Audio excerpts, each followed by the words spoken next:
Welcome into 615 Preps Live, week 3 on tap here in the Nashville area. Going 5 wide tonight, and yeah, I'm back too after my little bout with sickness last week. So very pleasant good evening to you, everybody. Chris, Joe, Cam, Scott, and Tyson subbing in for Isaac tonight. So let's go 5 wide, gentlemen. Good evening. Thank God you're back. Yeah. Yeah,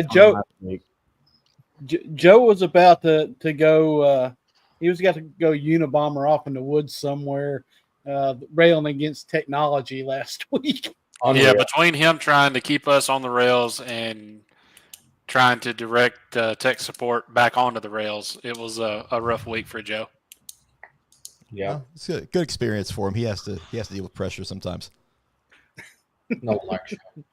But much unlike his Notre Dame team, he actually came through. Oh, you shut your mouth. Boy, that was a shot right off the bat. I mean, the bell just rang, folks. They're already going at it. I hate you, Cam. I hate you so much. Hey, you can make fun of him all you want whenever Vandy beats UT last week. Oh, Tyson, See you, Tyson. I'm not even a Vandy fan. Tyson's 1-0 on the year, so he's allowed to talk. Yeah, Austin I'm the only one that actually won.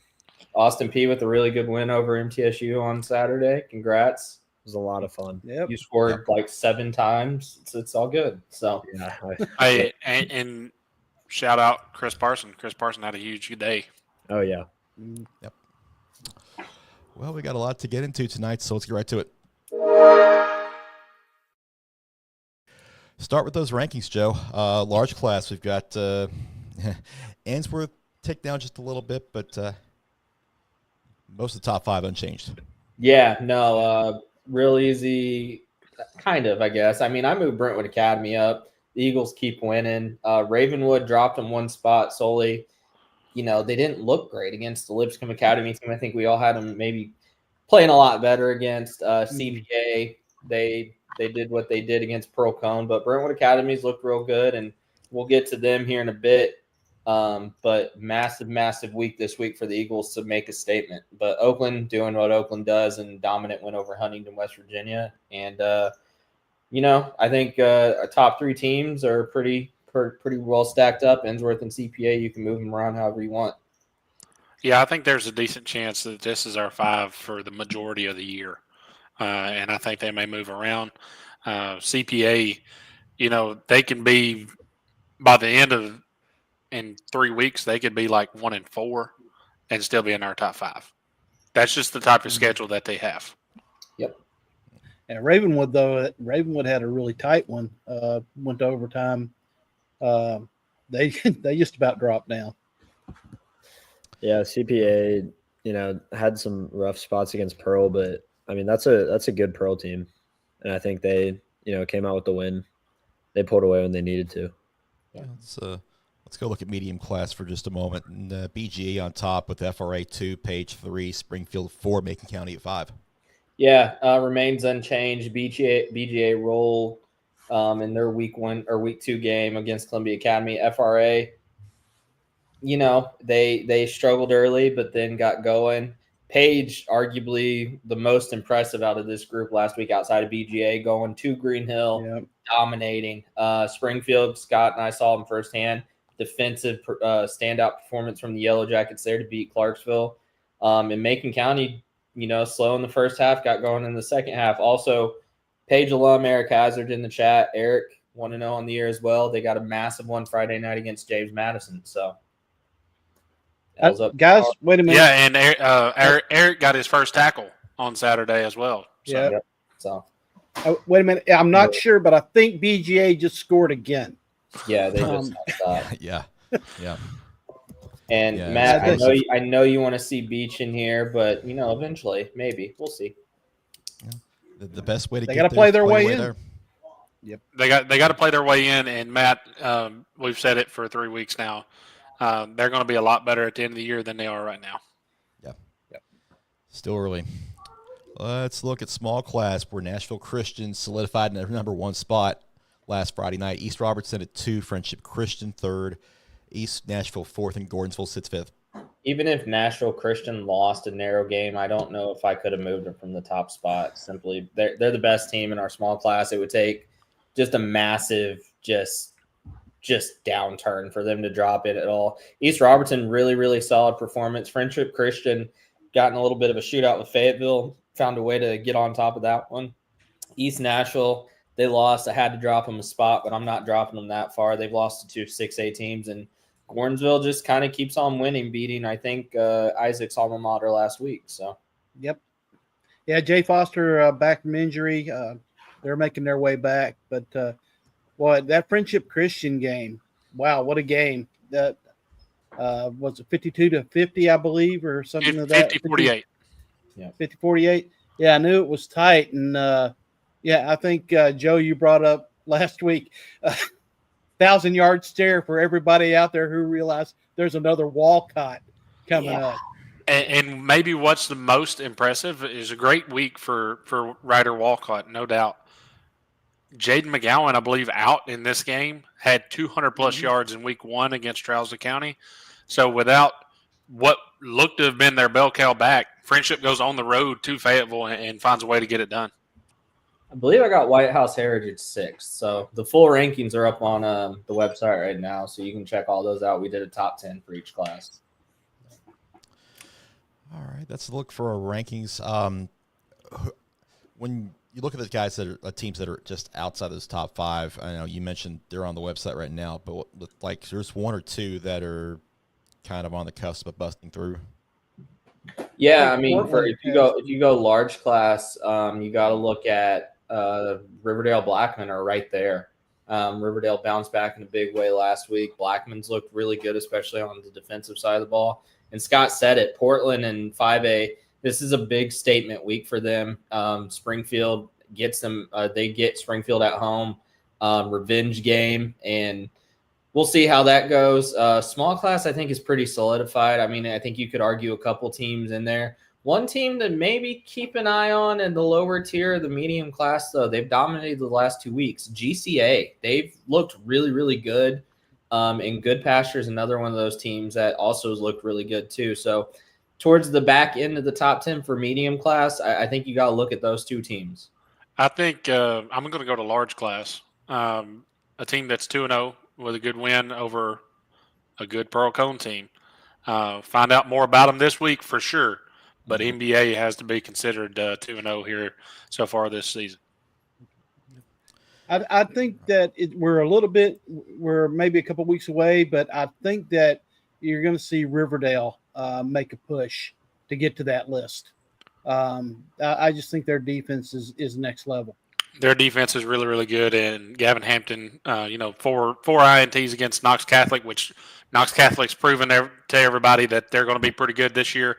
So sophomore year for Gavin Hampton, he's going to get better as the year goes on. Huge test Friday night. I think right now me and Scott's plan to be there. Super excited to get out there and see him play. They've beaten teams they should beat, but they also and we'll get to it in a little bit. They dominated a Liberty Creek game that pushed East Robertson to overtime. So there's some. I had them as an under the radar team this year. I really like Portland. We'll talk about more about Portland here in just a little bit as well. 3 stars of the week coming up next. 3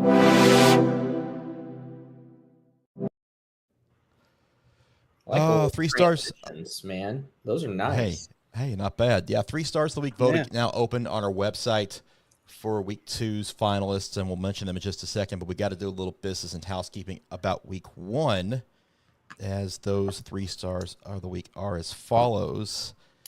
Chris, why don't you mention the difference here compared to last year? Why 3 stars of the week? What's the format change? So really, it's more about, it is a popularity contest a bit. This voting system is, and I think it was important really to, keep a number of players involved in this process, and I think that this is going to be a better overall format for this, just because it does honor more players as like the players of the week, because a lot of times we get one school that just douses the vote with, and maybe a deserving player might be left out. So Yeah, and to clarify on this, it's just like hockey, all on fan votes. So the first star is going to be the guy that gets the most votes, second star the next guy, and then third star, of course, and so forth. Yeah, talking about it with Chris early or earlier when we decided to go this format again. It's about you guys. It's in my best Bane voice. It's for you, the people. We wanted to. I mean, we heard a lot from the people out there that wanted a voice in it. So here you go. And to bounce off of that, Scott, we've already had comments about there's no defensive guys nominated. Guys, that goes back to our coaches not necessarily getting us stats all the times. It's a whole lot easier to do offensive stats than it is defensive stats. It's a lot of film watching to do defensive stats. So it takes a little bit more time. The deadline on those stats are Monday at 5, right, Scott? Yeah. 5 p.m. Monday. There you go. Yep. And no exceptions. So players can send in stats. Coaches can send in stats. Parents, if y'all are out there, watch the film, keep the stats, send them in. We will double check you, just so you know. As long as they're right. Yeah, exactly. Get it wrong, and you'll feel my wrath. I'm crunching stats from Friday night when I get home until Friday or Monday at 5 p.m. To make sure that we cover as much as possible. Ask these guys, I drive them crazy because I'll go right to the wire with it. But yeah, that it's got to be it's got to be meaningful. It's got to be quantifiable. Yep. Well, without further ado, let's announce those 3 stars of the week from week 1. Third star is going to be Friendship Christian's Jaden McGowan. We just mentioned him earlier. Jackson Strop from Gallatin, their second star of the week, and TJ Ward from Nashville Christian earns first star of the week honors as you, the fans, have selected him to top the list. So congratulations to that trio. And the way we're going to do this is if they're named as a 3-star, they won't be eligible until the playoffs. Yep. So some other guys can get in and get the honor, and they'll be on our page every week. So they're winners. Matt, they deserve it. Matt, finally somebody recognizes it. Thank you. Well, he needs to do something since he's back home. Somebody had to say it. Don't start that. If my wife hears that. Well, she's heard it for what? How many years now? She said it for how many years now? See? I just want to know how long that honey-do list was when you got home. Yeah. Actually, I don't want to know. In all honesty, honey did while I was gone, so she got it all done. That's fair. Shout out to Annette. Yeah. All right. Thank you, Ty. She's the real MVP. Yeah, exactly. Dang right. Now on to this week's finalists, and we'll start with Andre Adams from Antioch, 11-17 passing, 242 yards, 3 touchdowns. Also had 16 carries for 109 yards and a score, and that win at East Nashville, they won 32-27. Stewart's Creek's Jamarcus Brown, got to see him firsthand last Thursday night, 11 carries, 137 yards, and 4 touchdowns as they beat Stratford 49-18. The following night, I saw Jared Curtis go 20 for 30, passing 189 yards, 3 touchdowns, 16 carries, 132 on the ground, and 2 more scores as that overtime win for Nashville Christian over Ensworth. Now, Joe, help me out here. Guy Nazetta, is that? I believe so. Saying it correctly? Okay. If I'm wrong, I'm sorry, but if he's wrong, it's his fault. They don't use pronunciation guides anymore. So 21 carries, 117 yards, 3 touchdowns, and a catch for an 8-yard score as Lebanon beats Eagle 35-3. Centennial's Mitchell Grandjean, 15-25 through the air, 364 yards, 4 touchdowns, also 7 carries for 31 yards. They beat Fairview 48-22. BGA's Caden Marable, no surprise, 14-17 passing, 214 yards, 4 touchdowns, 4 carries for 5 yards and a score as BGA beat Columbia Academy 69-0.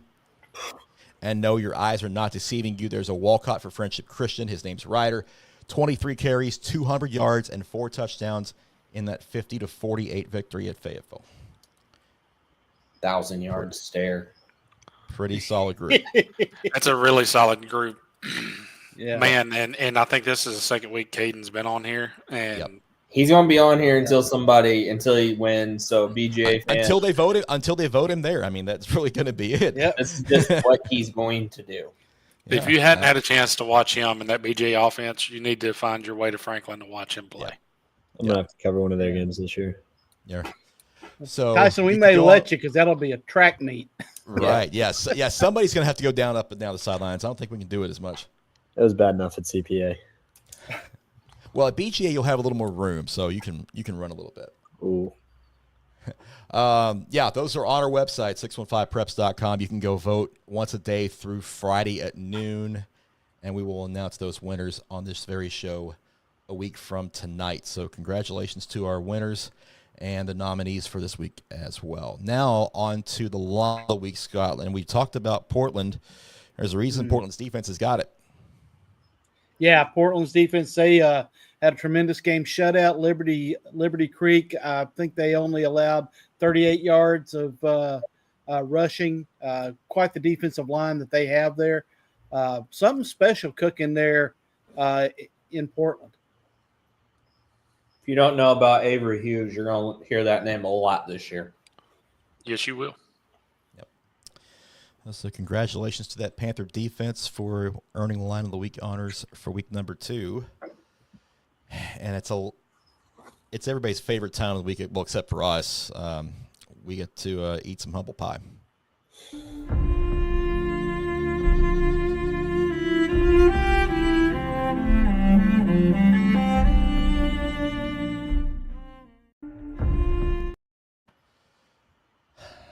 Well, who would like to go first this evening? I'll go first. Anyone? Okay, Joe. Floor is all yours. Page fans, Page alum, Page everybody. I know this is a patriotic hat, but you should consider it a dunce cap for me picking against you guys last week. I'm stupid. I made a mistake. Forgive me, please. I didn't pick against you guys all last year. It came back to bite me in the state championship game. But nonetheless, I made a mistake of picking against you guys this year, and I'm sorry. I'm truly, truly sorry. Forgive me. Take me back. I don't know. I haven't begged for forgiveness in a while, so I'm sorry, I guess. Thanks. I'm good. Yeah, we Yeah, could tell. the sincerity just drips, you know. Yeah. Yeah. Let's see. You know what? I'll go next because I owe a couple of apologies. One for not being here last week. Obviously, a little bit of sickness knocked me out, which won't happen again, hopefully. Get And down with the another one. sickness. Yeah, really. And to Riverdale, yeah, I was a fool. Man, y'all impressed me. Not only just beating Father Ryan, but shutting them out as well. And I saw you in the preseason and was impressed as I was then. I still turned away from you. I don't know why. Maybe I'm just off my game a little bit. But no more. No more. I got y'all. This week, you'll get it done.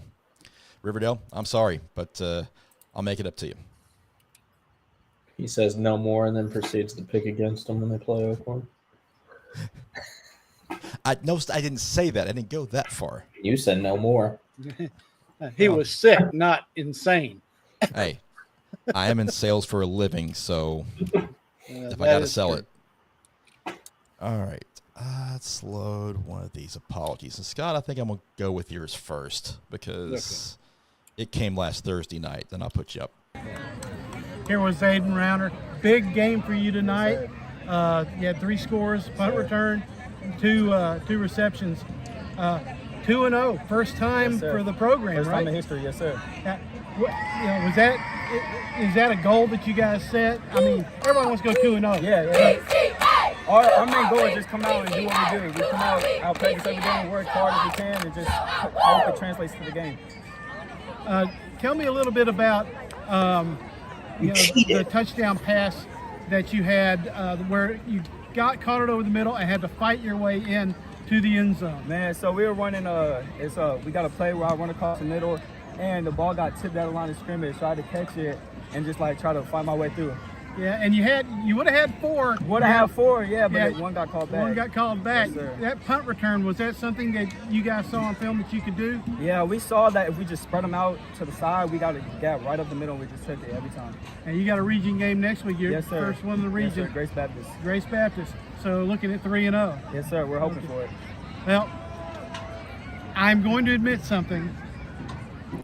I picked against you. Yeah. I figured we saw that everyone was voting against us, but we Yeah. used that as motivation to just come out here. Yeah. So, we're going to be stand-up guys. Yep. I'm going to apologize. No, it's all good, man. I'm going to apologize. I really didn't know the program as well as I should have. You guys won in convincing fashion. Congratulations. Please Yes, accept sir. my Thank you. apology. Yes, sir. Of course. All right. All right. First off, You Scott, you can't use an interview to butter him up and you just gotta apologize. You were wrong. You picked against them. No, Apologize. look, I need to apologize for that first question. That was the dumbest thing. I wasn't prepared to ask that question at the time, and I was distracted. No, you're supposed to just apologize. You cheated. You're a cheater. You could have cut it out. I mean, you could have cut it out. No. We're No. authentic. Uh-uh. We are authentic can be. I do want to take the moment since we're on the PCA's front. Tara James, I believe, is the AD over there. Super welcoming. The fans loved us after the game. They said that they love our content and want us back over there in Murfreesboro. And if they keep playing the way they've been playing, we'll find our way back for sure. It's another team that is making their way up the rankings. If it's any consolation, that wasn't the only person I apologized to, because those people are keeping receipt over there. Mm-hmm. so are we. Mm-hmm. All right, I'll make a note. Cam, show us how it's done. Good? Yep. What's up, guys? Cam here. Antioch knocks off East Nashville 32-27. Already got the scoreboard turned off. Huge night from Andre. 4 touchdowns, 3 through the air, 1 on the ground. As we all know, Andre picked against you guys this week. Shame on me again. We get something wrong every week, but it's time to pay the piper. Andre, I apologize, my brother. It's all good. All right. See? This just a reminder. Cam is not a short man. No, he's not. No, Andre is So tall. be thankful that I'm not standing there beside him, because I would have had to stand on a box. Yeah, we'd have to get or Chris me to too. Me too. I'm the shortest of the bunch, Scott. I'm not ashamed to admit it. That's my mom's fault. Tyson, you're the only one on this screen that hasn't apologized yet. You're up. Yeah, I was hoping I'd get out of it. Jeez. Just 1 yard away from being right. But Nashville Christian, man, y'all are some dogs. Like, I know it's very dangerous to pick against Jared Curtis, who's probably one of the better quarterback recruits we've seen in the state. Not to mention they got TJ Ward, a great offensive line, great defense, and I picked against them. I apologize. I really do. Y'all are a very good team. Y'all showed you can hang with the big boys. I second that apology. I'm a big dumb idiot. I changed my pick the day of. I don't have to apologize for crap on that one. Shut No, up. Cam, actually, I'm going to give you the floor for a second, because I think for the first time ever, somebody got the score exactly right, and it's you. Yeah. Hey, I'm not going to lie about it. It was just pure luck. I knew that was going to be a knockdown drag out. Knew it may come down to a team going for 2, and it did. And somebody may have gotten it wrong right before, but I don't remember it. And that's all that matters. So Ancient history. let's talk.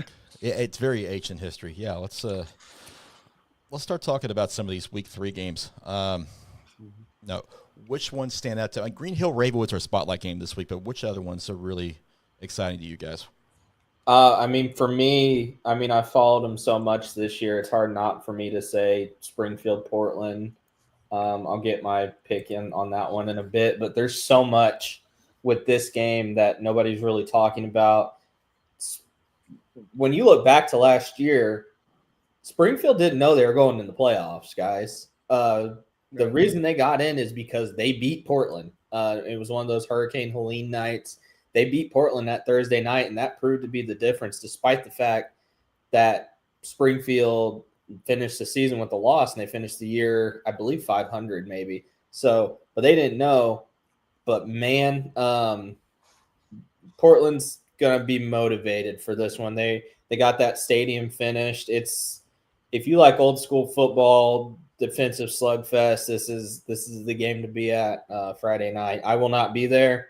Taking a break from Springfield for about a week before going back out next week. I'll be with Chris Friday night at Ravenwood, but this is an old school drag out football game, and for these two programs, it's fitting. Yeah, I'll kind of stay outside of our top 10 just because we're going to talk about those later. But a game that I thought was for sure going to be on our top 10 that wasn't was Friendship Christian versus Mount Juliet. I think that is you got two teams heading in opposite directions. Mount Juliet's still trying to find a lot of things out here in week 3, and you got a Friendship team that has had a 200-yard rusher in both weeks, different rushers in both of those games. Super big game in Wilson County. I don't know if Mount Juliet and Friendships ever played each other. So that's going to be a fun one and should be a really good test for a Friendship Christian offensive line that's pretty good. Well, it's going to be special for Friendship Christian because John McNeil's going for win number 300 in this game for Friendship Christian. Other side of the coin is that, I don't know how long it's been since Mount Juliet's gone 0-3 to start a season. And that's going to be really, really tough hole to dig out of. I got to address this. I needed a break. Okay. I've covered them the first 2 weeks of the year. I need to go down to see the real Wood. Sorry, Tyson. Springfield, we almost have him. He's been around Yellow Jackets almost enough. We almost have him. Historically and statistically, that is inaccurate, Joe. But my game is a spotlight or a top 10 game, but it's Gallatin Centennial. Mm-hmm. This Gallatin team has started off with 2 really good wins. Started slow against Hendersonville, but really kicked into gear. And then they took down Franklin, which we knew was going to be a close game, but last-second touchdown. That's what they make movies about. Franklin also makes movies about losing 22 straight games, but and then Centennial. Rivalry never dies. Good night. No. Anyway, you have to do it. I get it. You can take the boy out of Brentwood, but you can't take Brentwood out of the boy. No. This is the first ever game between Mount Juliet and Friendship Christian, by the way. Oh, wow. And then you got Centennial, who played a close game to Stewart's Creek, who seemed pretty strong. Mm-hmm. And then Fairview, they handled Fairview the other night. Grand Jean has been looking really good this year. Mm-hmm. And then, I know the long snapper and the kicker over there, and they're both very talented. So I think that's going to be a good game. Yeah, last game time Mount I'm Juliet looking started, at. Go on, sorry. Yeah, real quick. Last time Mount Juliet started 0-3, 2015. Wow. So it's been a while. Yep. Game I'm looking at is NBA at FRA.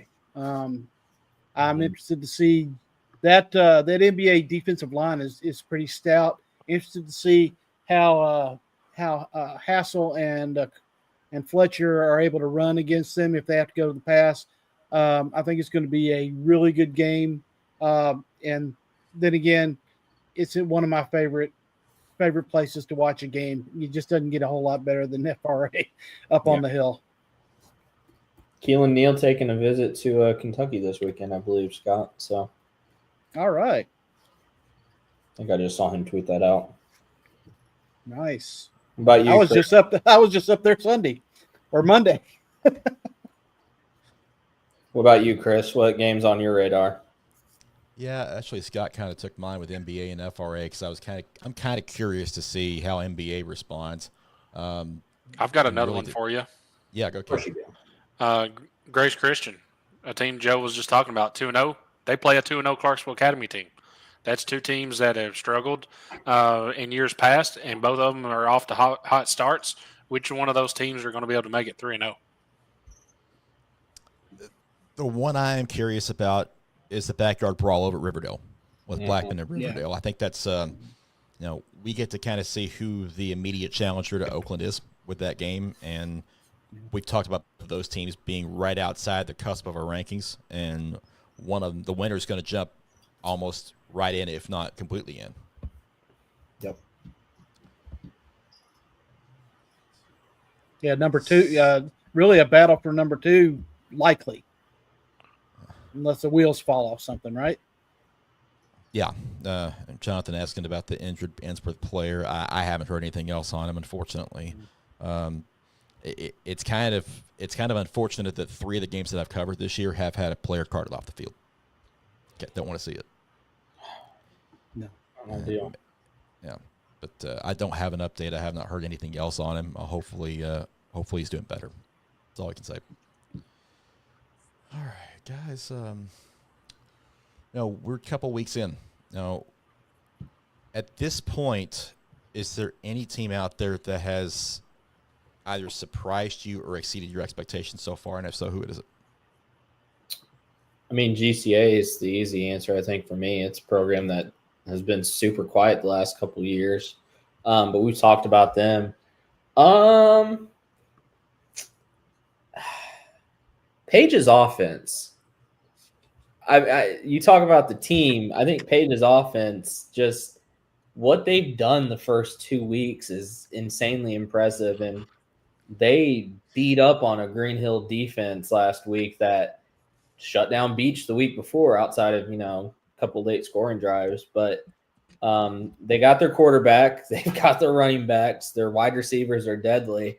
And honestly, if you really look at Sevier County, is this the type of team? Is this a better suited Page team to compete with a high scoring team like Sevier County? I mean, that's what they do out in East Tennessee. So they've looked the part. They got a big game against Hendersonville this week. I think we all picked Page. And then next week, big one for them is they host Brentwood. Yeah, and I know it's not in our area, but you talk about Sevier County. Everybody's talking about Sevier County. Let's remember they got lucky a couple times in the playoffs to kind of a 50-50 play that went their way in a couple games. There's a bunch of teams over in East Tennessee that's going to have something to say about Sevier County getting it back to Chattanooga in 5A. Powell looks really good. Yeah. Powell looks really good. And then Oak Ridge, I think, has started the year off pretty good too. Oak Ridge is, yeah. That's kind of who I had in mind when I was saying that. But I'm going to go with Gallatin, a team that we kind of just call it what it is. We put some pressure on them last year, picking them to win that region. And they're kind of showing it this year, which is kind of surprising.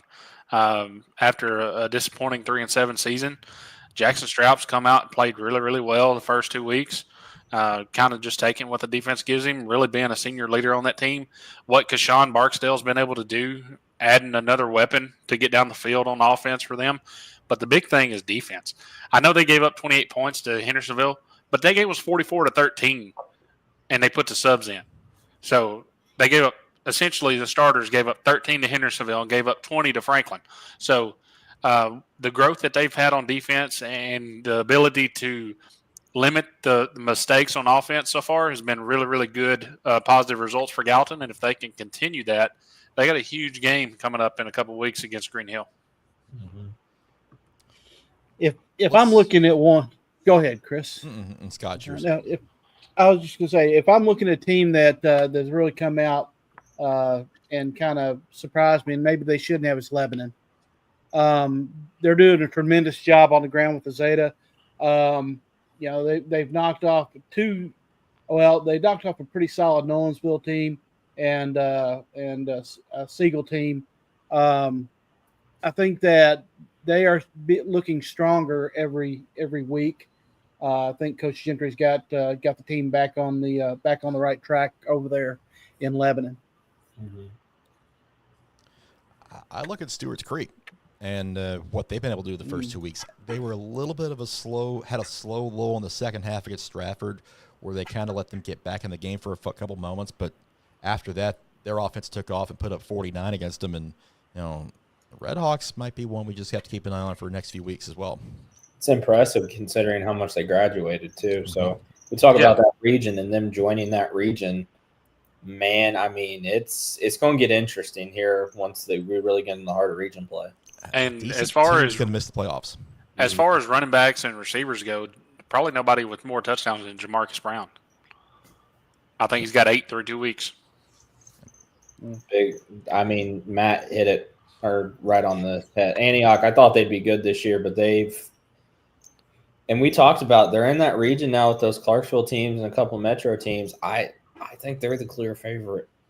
I don't see a team in that region that will be able to slow Andre down. They are finding consistency. They have weapons all over the place.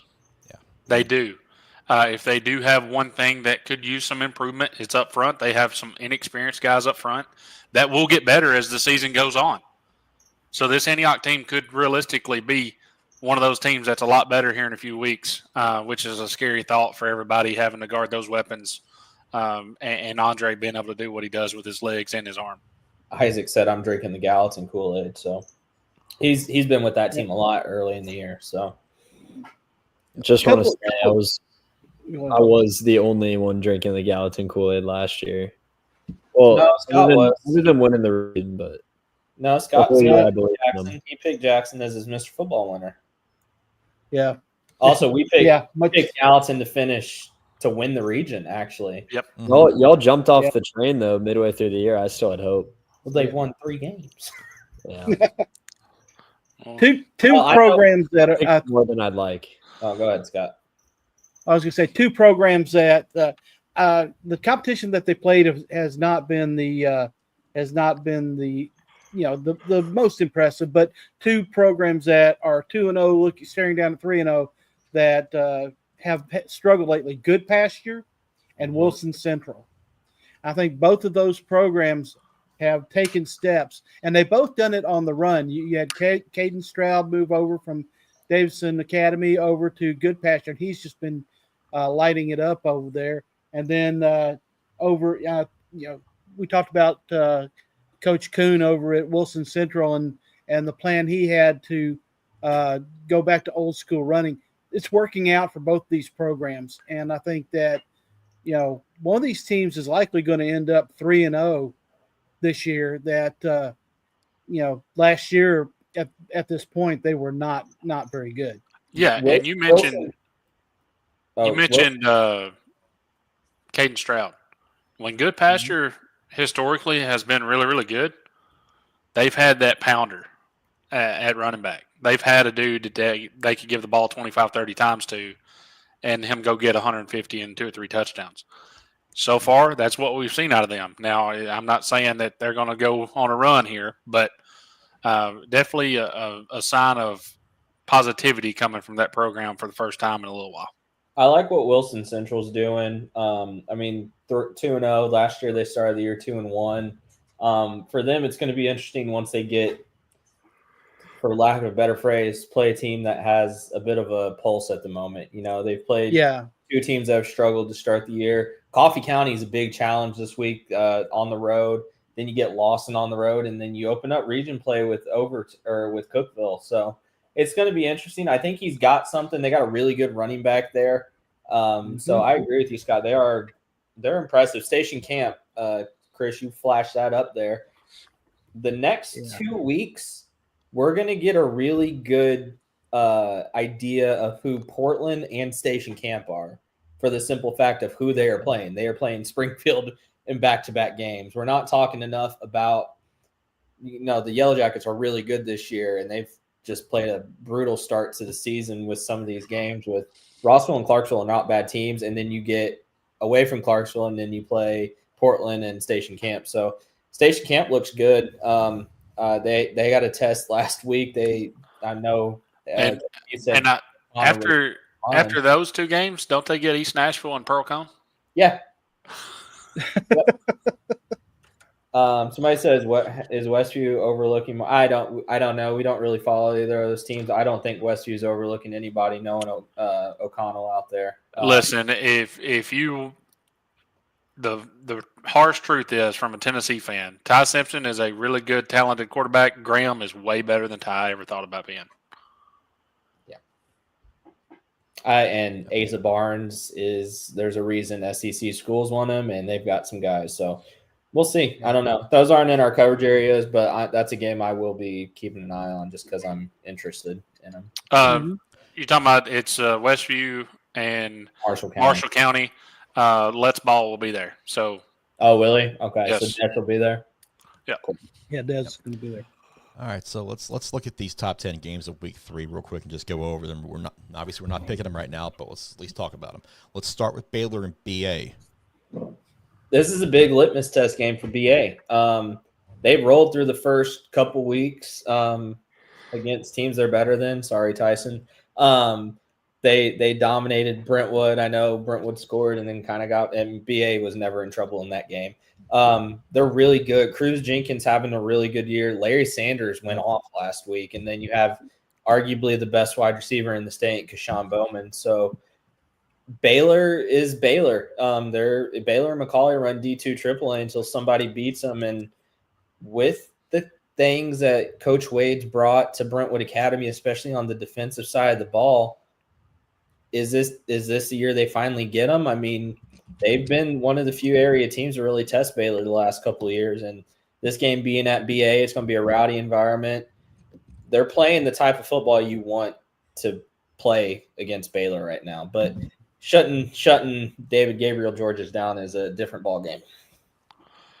It is a different ball game, and they have two NFL-sized tackles that are just hard to handle. I'll tell you, I mean, it's going to take a lot for BA to be able to pull this off, but it's doable. And I think they showed that it's doable last season.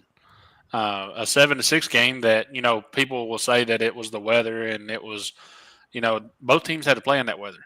And Brentwood Academy shut David down last year. That's just all there was to it. They shut him down and they shut Shakai Mills Knight down. So I thought BA played really, really well in that. If the wind aspect of the weather didn't play a crucial point in the special team side of things, BA maybe wins that game. And Tommy hit a 59-yarder last week, did he not? Yes, he did. He did. And with room to spare, too. It wasn't like sneaking over the crossbar. That would have been good from about 65. Good Lord. Yeah, and the weather did play an impact on the game for sure, but both teams had to play in that. BA had a chance with under 2 minutes to go down and try to get a field goal or score. And you're just not passing the ball in 35, 40-mile-an-hour winds. Yeah. I look forward to Briggs Cherry. If they shut him down, what can Brentwood Academy do against Briggs Cherry? Can they force him to make mistakes? Force him into throwing into coverage? I'd like to see Bowman make some plays on the defensive side.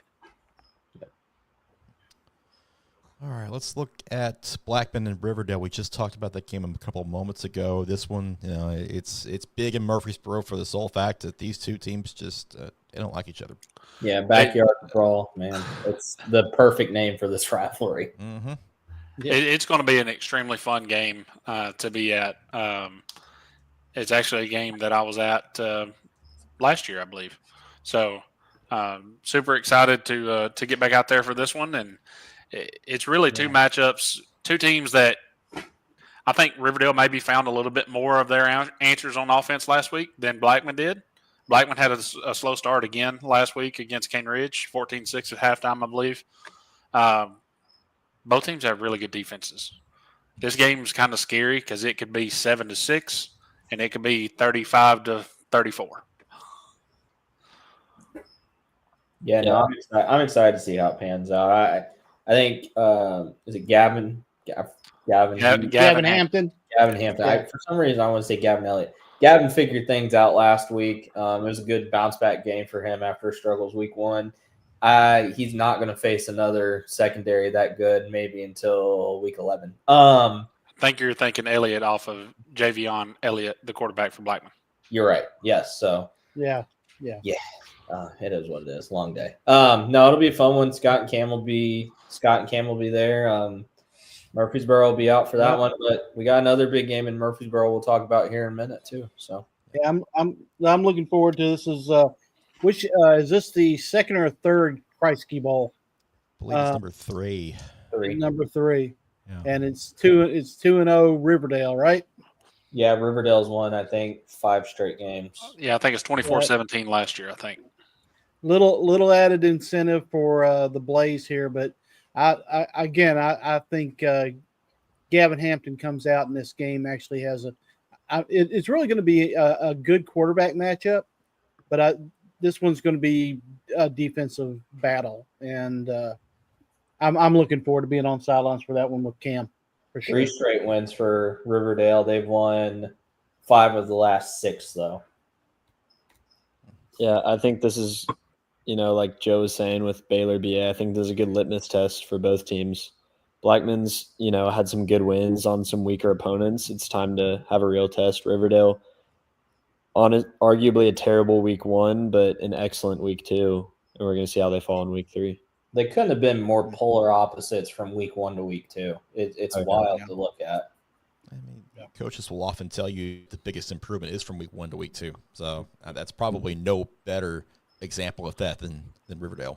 And I'm going to keep preaching it.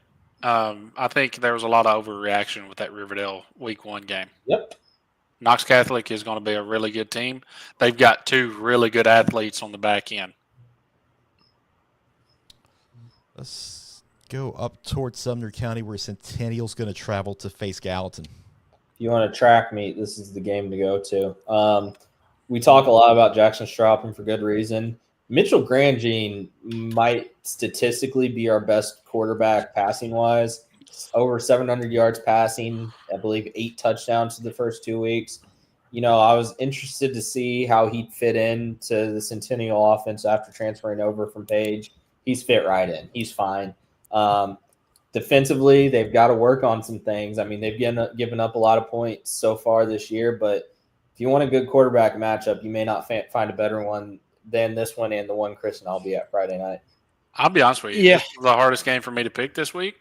And mostly the biggest factor, Mitchell Grandjean.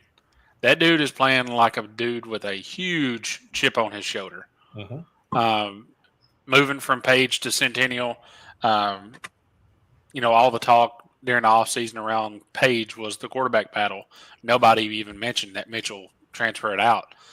So he's definitely playing with a little bit of a ticked-off attitude, which you can tell, but he's also playing controlled. He's very efficient. And as you said, Joe, I think he's well over 600 yards of He's at 705, I believe, is what I got him at. But you talk about that quarterback situation. It's worked out well for both teams. It has. He's gone to Centennial. He's found a new home. Page brought in a quarterback. They brought in a couple quarterbacks and they both fit in well. So this is a situation where maybe it just wasn't working there. It's working now for both of them. And that region game in a couple weeks is going to be really, really good. I mean, that's going to be Nolensville is still yet to be seen. For me, this is the region championship game. And it's always fireworks when those two get together. And on the flip side of this one for me, we talked about how great Gallatin's playing. Do they remember last year the way I remember last year? Hopefully not. But if they do, you're kind of sitting there thinking, are they going to make mistakes this week? Or are they not going to make mistakes this week? It's kind of a toss-up. So it's, one of these teams is going to get a huge win on Friday night. Yeah, it's really this game. You better pack a lunch because it's likely going to be a long game. But I think the key is going to be on the ground, actually. I think that this is going to be a Malachi Scott game. If he can come out and assert himself, it's going to be good for Gallatin. I really think that both quarterbacks are, they're both great. They both have good players around them. Defensively, it's going to be that and the ground game. Who can stop the run? All right, Scott, this one's right up your alley. We go to Robertson County for the next one. East Robertson and Joe Burns. I put this on there just for you, Scott. Hey, I love going out to Joe Burns. I do.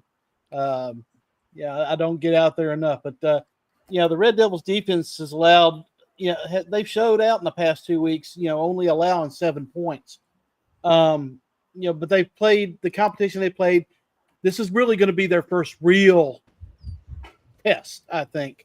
And East Robertson, they play two decent opponents, and they're averaging 330 yards rushing per game. So this one is going to be, I think, all about Caleb McNeil and Zach Groves. Joe Burns is tough at home, but this is going to be a really, really interesting matchup to see how they fare up against all those talented players at East Robertson. And nobody really talks about it, but this is a really good old school rivalry game. It is. Joe Burns actually leads the series, pretty commanding lead too, 43-26. East Robertson, they've won the last 7 games, so including a 43-27 win last year. You mentioned Caleb McNeil and Groves. I really, really like Cade Brooks in this one. I agree with you. They're both 2-0. They both played well. East Robertson, to me, has played a better schedule. They played tougher teams, and that win last week against JP2. We'll get to our picks here in a little bit. That was a statement win for me. That was week 1 was a fluke. We got tested by a team we probably should have beat by a couple touchdowns.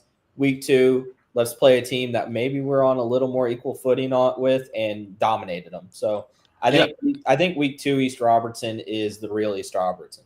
And they pitched a shutout against an offensive team an offensive scheme that should be, at least on paper, a little bit more advanced than this Joe Burns team. Joe Burns is a little bit more straightforward, coming right at you, whereas JP2 kind of slings it around and goes spread offense and does a lot of different things.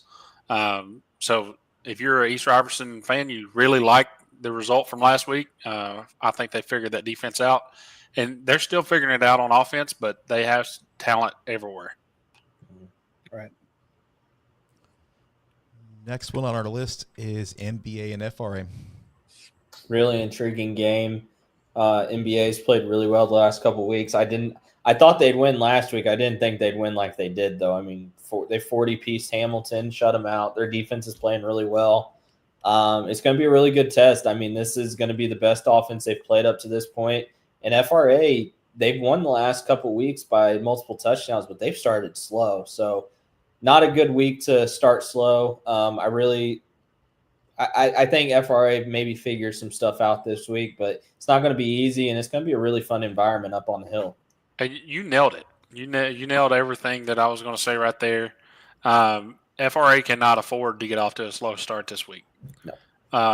NBA is too good, and if you let them hang around, you're going to be in a dogfight for 4 quarters. If it's 14-14 at halftime with NBA, I don't think you're going to pull away from NBA at that point. You better bring it for 4 quarters. And this is the huge test for NBA. Big win over Pearl-Cohn in week 1. Last week, I thought that they should have won that game, by multiple scores, and they did. So, really, really impressed with how quick of a start they got off last week. That was 40-0 at halftime, I believe. So, huge start for NBA. Whichever team starts first in this one is probably going to win. I really like what Hugh Price has been doing this year. He had, you could tell during the offseason he was really putting in the work. He's got really 2 solid receivers in Carter Kilberg and Bennett Conyers. They had big games last week. I think they both had a couple of touchdowns. So I really want to look at that. Against Mike Hassel and Amari Sanders. I want to see how that battle works out. I think that FRA's defense is going to have to come out stout. NBA is kind of like Iceman in Top Gun. They just wear you down until you make a mistake. And if you do, they're going to pounce on it. That's where you're going with that reference, Scott, but now you picked up on it. Oakland Smyrna's next up for us. Interesting. This is the other one I was talking about. Smyrna, they've got the guys. They've got Isaac mentioned a little bit ago on the Instagram chat. He's watching. They've got the guys. They've got the guys up front. But good bounce back week last week for the Bulldogs after kind of struggling week 1 against the Fighting Tyson Moody's. They got their offense going. However, Oakland's what Oakland did last week, guys. I thought a little closer game, but they proved that Tennessee high school football is a little different than West Virginia high school football. I really looked at this and I was like, this doesn't seem fair. Oakland needs to play up, maybe against Cumberland or I would say Austin P, but they came out and Cumberland don't want that smoke. I was going to say Austin P, but the way Austin P took care of business, MTSU. So it just really doesn't seem. I mean, the good thing for Oakland is that they've got a ton of guys that get playing time. But that being said, they cannot overlook this game. Smyrna will make them pay if they do, and that's what Smyrna needs to do is just play solid ball, not turn it over, and keep the ball away from Oakland, and they have a shot. Well, I actually had a chance to watch that Oakland game versus Huntington last week, and guys, they still didn't play perfect. They still didn't play nowhere near perfect. No, they're not going to play perfect. And Coach Creasy is, trust me, I know from experience. I know for a fact that he finds a way to turn a 49-0 win into a dogfight 7-0 win, and turn that into the roughest week of practice that the kids will experience the rest of the year. So that's why he's one of the best coaches in the state. They're going to be ready to go on Friday night. Man, they got more weapons than they probably ever had at Oakland, which is pretty wild to think about. He's starting 2 freshmen. I don't know if people understand the emphasis on that or not. That is the second and third freshmen to start for him at Oakland, and they're starting in the same year. So they literally moved a 6'4", 260-pound right tackle to tight end so they can move the left guard to right tackle and start a freshman at left guard. So, I mean, it's just not fair. That's what I said. Yeah, I don't know who said it, but Oakland cannot overlook this game. I was talking to guys at Brentwood, and they said that they were overlooking Smyrna, and they were looking ahead to BA, and we saw that Smyrna kept that game close because Smyrna's not a bad team. No. But it's really just a fact of, like, how will Oakland come into this game? No, Matt Williams is one of the better coaches around. He's been at Smyrna forever. He knows how to get that team going. This week's just going to be a lot. It's a lot going against them. Well, everybody has a plan until they get punched. And this in is the also, face, so. Chris, you might be about to hit on this. They haven't played in a little while, right? 2016 was the last time they played. Oakland has won the last 6 in this series, dating back to the series goes back to 1975, but last Smyrna win was 52-22 in 2011. Wow. Yeah, Oakland is 20-8 overall in the series. So it's also the region opener too. I mean, let's not overlook that fact. This is where playoff seeding starts right here. So just add that to the fire for both sides. Pearl Cone at BGA is our next one. Tyson, you saw Pearl Cone live, and you saw, I think, good offensive Pearl Cone last week. They struggled against NBA. They got going last week against CPA. I mean, what were your takeaways from seeing them? Speed. I'm blanking on his name. I think it's Omarion Starnes. Yeah. That man took an outside zone. He took it, like 70 yards to the house. Yet Pearl's first touchdown. I think really, like, Pearl's the kind of team that, like, it seemed like they ran a pro style offense. If they ran like a spread like Brentwood does, like Ravenwood does, like throwing RPOs, like I feel like they could be so much better. But they ran that pro style offense to a T. And I think, they did kind of struggle in pass protection. So, they got to get that a little more. But I think when the pieces are there, that is a very dangerous team and a very dangerous offense. My biggest thing with Pearl, and we've hit on it since seeing them against Overton, is the offensive line. Just where are they going to be at? This is not a good week for that offensive line to struggle. You have weapons. You have Landon Left. You have Omarion Starnes. You got these guys. But if BGA is on top of LJ Funk before he even recognizes what's happening, it's going to be a long night for Pearl Cone. And BGA, guys, they're just dominant right now. I mean, there's no other way. I mean, you look at the 3 number 1 teams in our rankings, they're number one, and then there is a gap between them and everybody else. And BGA, they look every bit the team that I think we all thought they might be this year, but they're just kind of different. And Pearl Cone, just such a brutal start to the year. Just schedule-wise, it's unreal. Yeah, CPA may have the toughest schedule, but Pearls is definitely right there with it. And you mentioned it, BGA is just on a different level right now. I mean, I watched them in a preseason scrimmage. It was a scrimmage versus what most people consider a top 5 4A team in Upperman, and just call it what it is. It would have been a mercy rule. It 100% would have been a mercy rule. They're just so good at Coach Bentley's offense. They design guys out in space. They have athletes all over the place. And Caden is, if you look at his numbers, I think he had 2 incomplete passes in week 1 and 3 last week. So he's had 5 incomplete passes on the season so far. So you've got more touchdown passes and incomplete passes. That's saying something. Extremely efficient. But we would be remiss not to mention, guys, they shut out a Columbia Academy team last week that was in the state championship game last year. 69-0, almost 70-pieced them. Like that's as dominant can get. When you look up front, one of my favorite players in our area, Nate Fleming, just a straight up dog. He just old school football player, wants to put you in the dirt. And then one of the best linebackers that's not talked about in the area, and Elijah Fernandez, just a really, really good player.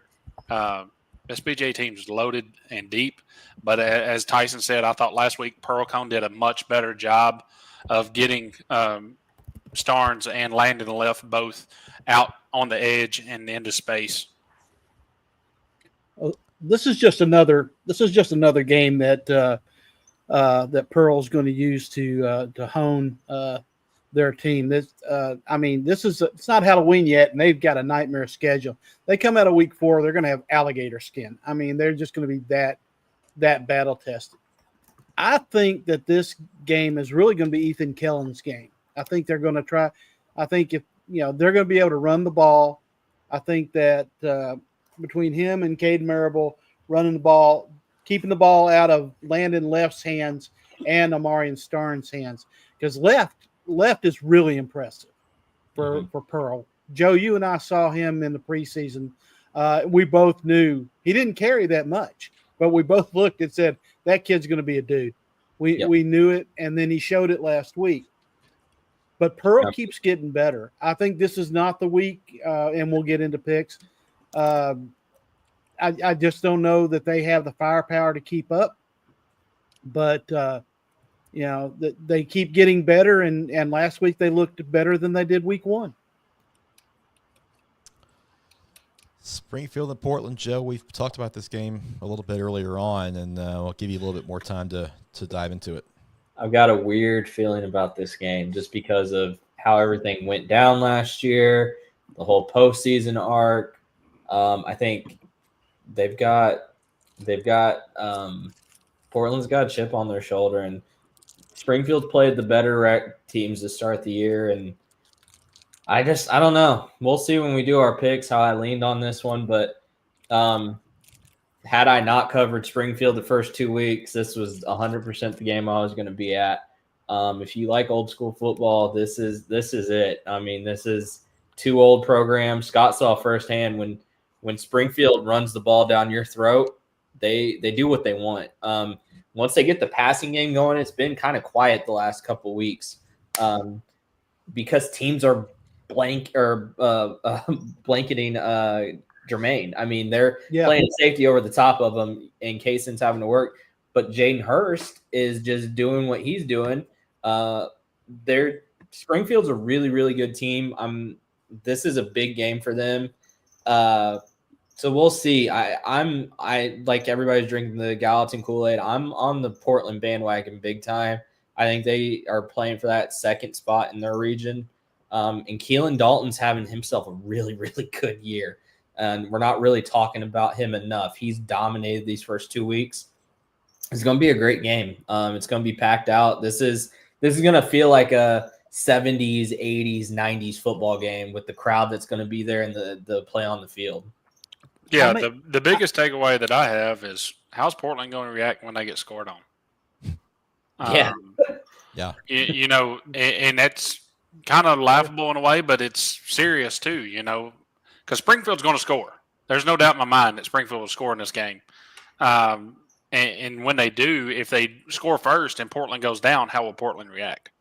That's one thing that over the last several years, if you've watched Portland play, that they sometimes have an issue with. When they get down, they have a tendency to kind of hang their head a little bit sometimes. This team definitely seems hungry and seems different. So I don't necessarily think that that's going to happen. So this is, you said it, Joe, this is going to be an old school smash mouth football game. One side note on this, though, is if one team has the pass to win the game, I think Springfield does have the better passing attack. I lean, Case. Lamarius Dallin, that's a name to know. That's Springfield's kind of number 2 back. He's the Lightning to Jaden Hurst's Thunder. This is a really good running back matchup. I mean, it's a great game. Sean Sebring over at Portland, he's kind of the ground and pound old school football player. He's Mike Allstott. Yeah. Literally, where's number 40? But Lamarius Dallin, you're going to see him a lot this year on Into the Hive when we do the game portions. That kid, you get him either side of the ball, he makes plays. I mean, he's all energy. And sometimes when Springfield maybe is struggling, it's going to be him doing the play that gets him going if it's not Jermaine. Yeah, and if I was a betting man, and I know Joe, you've heard Joe mention, me and Joe both mention Avery Hughes over the last couple of weeks for Portland. If you're at this game Friday, I want you to watch and see how many times Springfield chips him. If you don't know what that means they have an extra tight end on that side that helps the tackle block that guy because he's that good. Wherever Avery Hughes is, Bryce Baldwin will be on that side to help out. Cam, you said that Springfield will score. I'm not going to discount that, but I don't know how much they're going to score. We saw last week, them play a really tough Clarksville defense, and it was a struggle at times to get yardage. And now they did make mistakes that cost them some drives. They had some turnovers. It looked like there for a stretch, neither team wanted the ball. They kept giving it to each other. Joe just looked at me and shook his head because every time he was trying to stay ahead of the play, he had to turn around and go back. Yeah, but the fact that they were able to overcome a really tough Clarksville defense, get yards when they needed it, make stops when they needed it. I agree. I think this is a low scoring game, and you'll see on my picks which way I lean. But Portland. This is their coming out party, really. Mm-hmm. This is it. If Portland wants to make a statement, they're going to make it this week. And if they come out and win this game, it's going to be like their debut. I mean, people are all of a sudden going to sit up and take notice, and they know that. Yeah, the city of Portland is going to be a madhouse like it was in the year 2000. Mm-hmm. Yep. I think this is going to be this may be the best game of the week. But like we said with Centennial, where we said pack a lunch, this one may be over before you know it, as much running as I think is going to happen. So, get there early so you can park. And but I think it's going to be a very, very good game. If we had an extra body, the more we talk about it, I wish we had an extra body because I'd go up there in a heartbeat. Yeah, it'd be fun. Mm-hmm. Yeah. All right, let's move on to another one where CPA is going to continue their gauntlet of a schedule. They get Tupelo out of Mississippi. It doesn't get easier for the Lions. This Tupelo team won the 7A state championship last year in Mississippi. Their first since 1992, and they returned the heartbeat pretty much of that team. They returned several kids back that were juniors that will be seniors this year. Most notably, probably J.J. Hill at running back. The young man led them at all season last year, had a huge performance in the state championship game for them last year. And so far through 2 weeks, CPA is tired of seeing really big, physical, athletic running backs. I can tell you that much from seeing Craig Tutt and Justice Haggard in week 1 to seeing Landon Left and O'Marion Starnes in week 2. It's just a gauntlet. That's just what it's. I don't know what else to say about this schedule for CPA. I think Coach Martin knew that going in. I think he knows it now. CPA, we said it at the start of the year, could be 3-7 at the end of the year, and we'll see them in Chattanooga. Tupelo, I mean, you talk about JJ, but they got Kylan Bobo, who scored 3 touchdowns last week. So they got a 1-2 punch in their backfield. The USA Today network, they have their Super 25 stuff. CPA has played, I believe, one of the top 3 teams in the state for that ranking. They play the number 1 team in Mississippi for those rankings. I mean, it's just a gauntlet. Teams can run on CPA, and I think they've kind of showed that the last couple of weeks. That's why Pearl Cohn was able to do what they did last week. This may be the best backfield CPA is going to play all year. They got 2 legit guys at Tupelo. It's going to be tough. CPA's got the dudes to make this a game. Hosting it is such a big help as well. I'm interested to see how this goes. Tupelo, I mean, they are probably the best team in Mississippi, and Mississippi football is no joke. So Coach Martin schedules crazy stuff. He's scheduled a crazy schedule to get these guys ready for the postseason, the games that matter. And shout out Tupelo's coaching staff as well. They have a tremendously tough schedule too. They play 3 state champions and 2 runner-ups this year as well. So, I don't know whether they came out slow last week, but if they play like they did last week, Tupelo came out, they played slow, they were down at the half, and they needed 2 pick sixes to get going. They scored 27 points in the second half. They did shut down Brandon last week. But if they make mistakes like that, I think CPA has a chance to make them pay for it. We shall see.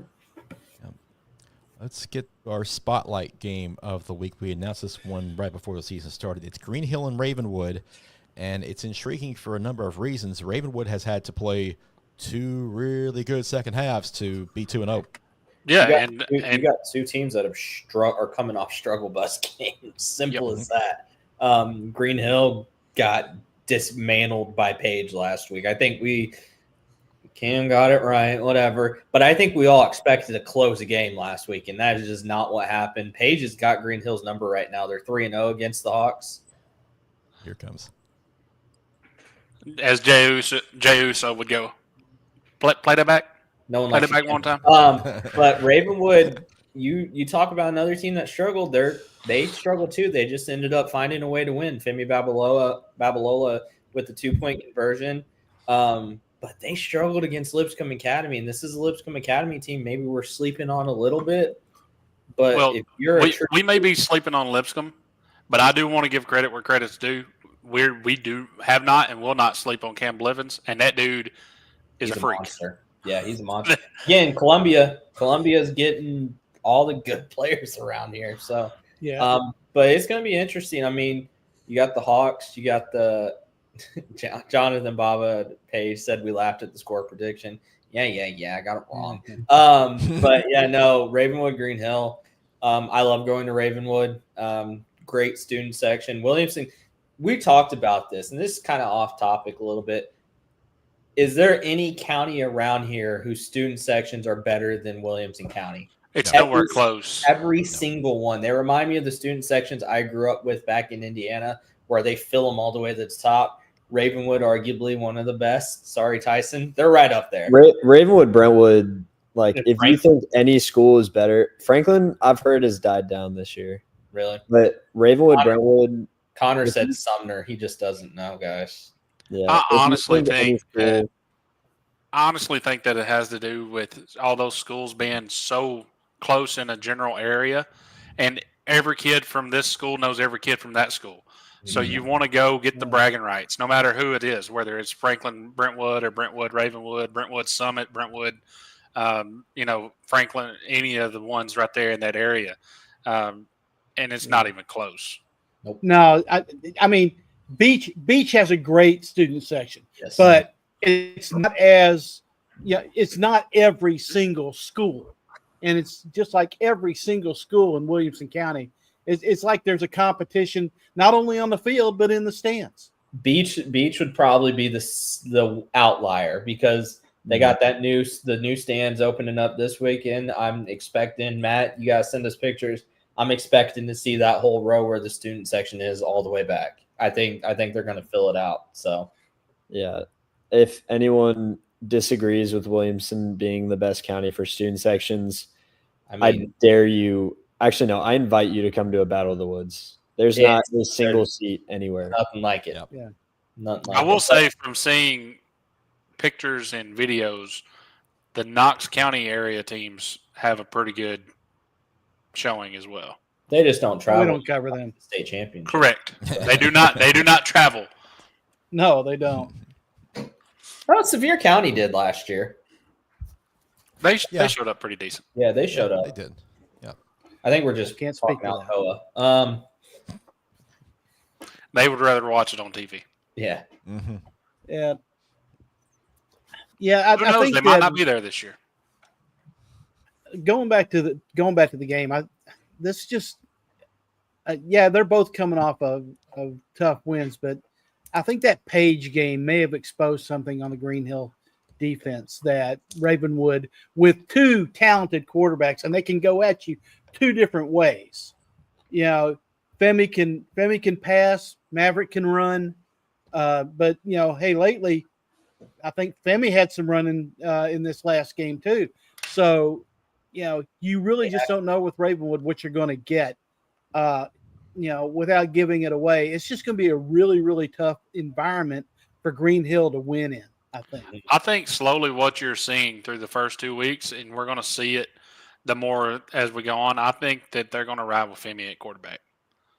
I think Maverick is going to play a H-back / Wildcat type of role, and Femi's going to roll at quarterback. And Maverick's an offensive weapon.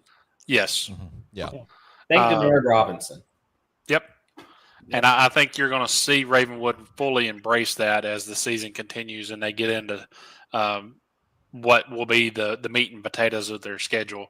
But yeah, we asked for Green Hill and Coach Krautz to have a tougher schedule, and all he did was go out and schedule Beach and then Page and now Ravenwood, and job well done, sir.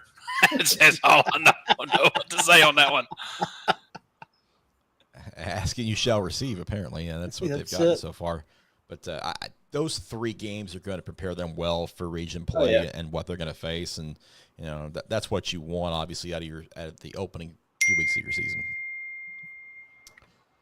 All right, that's a look at our top 10 games of the week. Now, let's go pick them, shall we?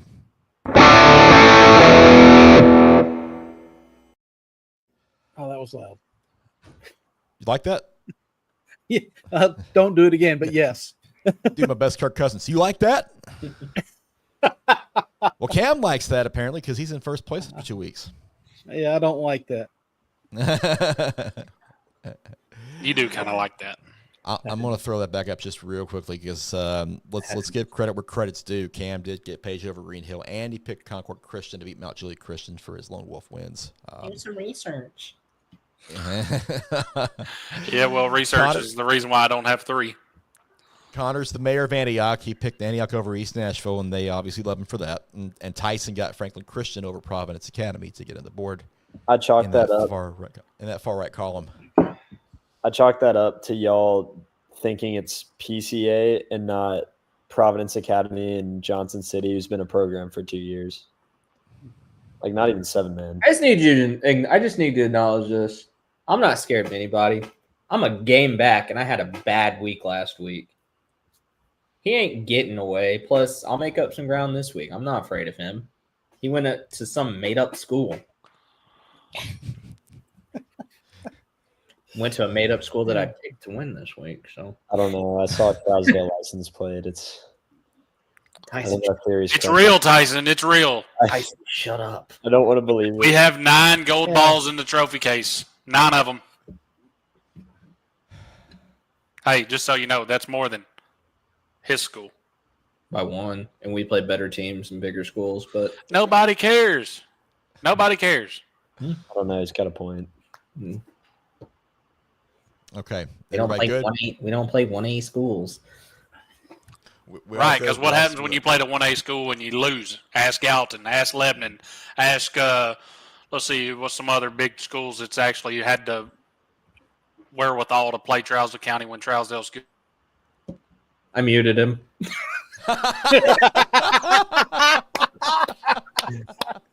Let's get a move on. Matt's got a good point, though. Go to Hartsville Taco Company. He'll be a believer. I'll second that. I'll second that. Yes. I got power. Power.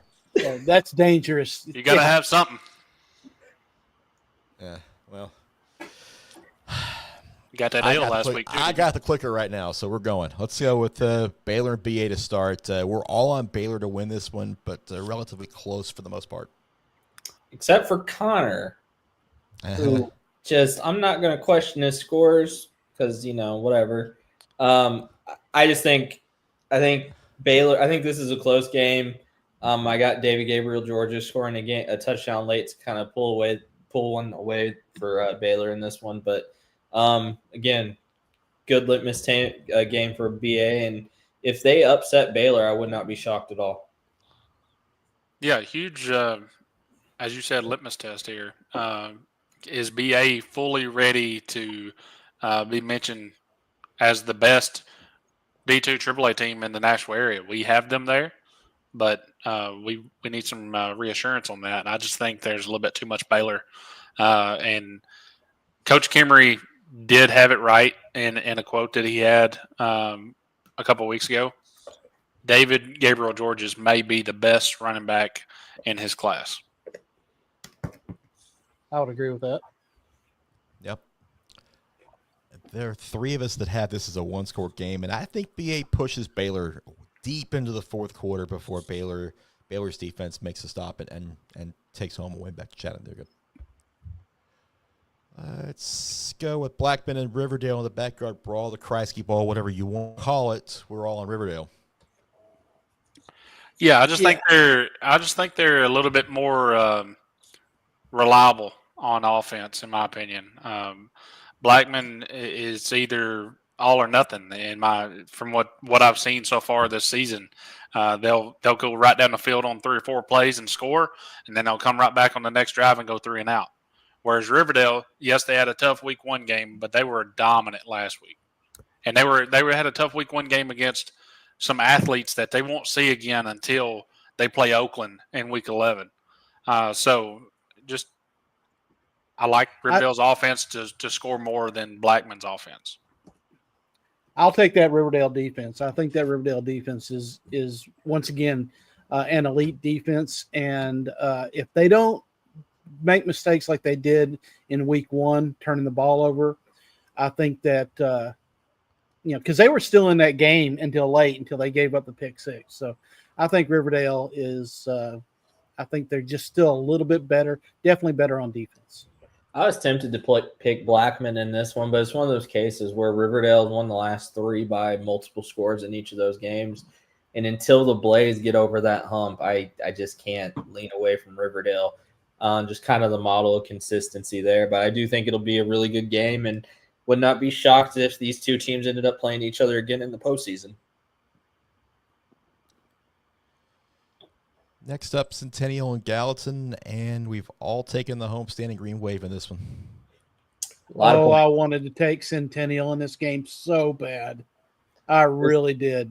This game being at Gallatin was the difference maker for me. I know I put 45-34, but I do think Gallatin's defense is actually going to be the reason they win this. I think they make a couple of plays.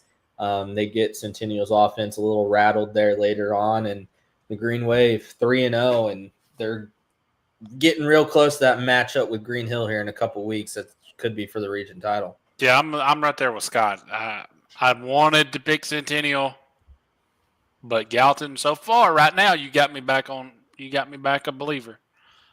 You got me back a believer. And the ability to close last week, you just come down the field in a clutch moment and scored late to beat Franklin.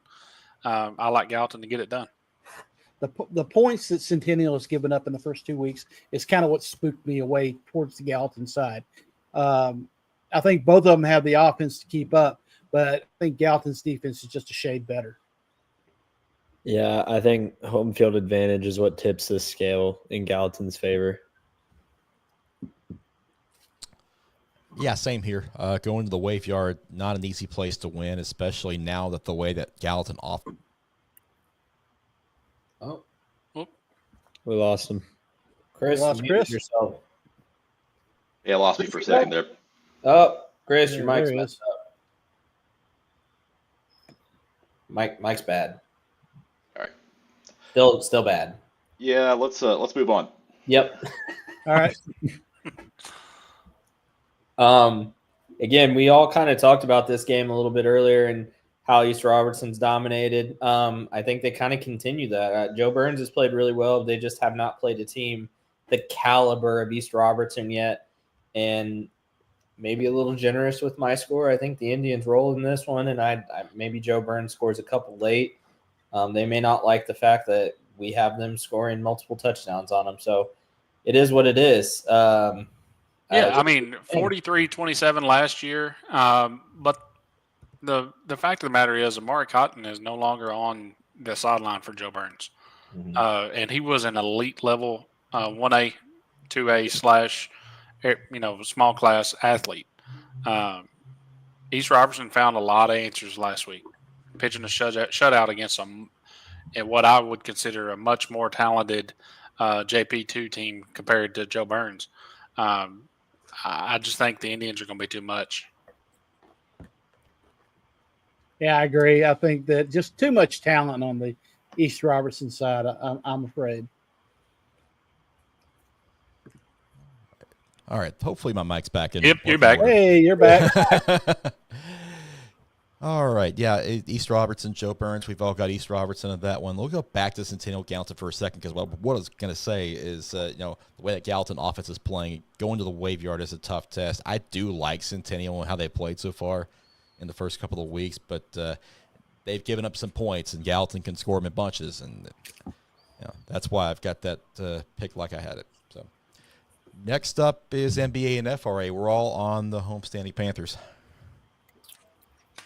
I think it'll be – it's just one of those games. Cam mentioned it earlier. Like, if FRA comes out and they're slow and NBA takes advantage of that, I think NBA could win it. But I just think this is the week, FRA maybe comes out, sets the tone a little early, gets NBA to play from behind, and the Panthers with Amari Sanders, Mike Castle, all those guys, I just think they're going to be a little too much for an NBA team that – maybe still gelling a little bit.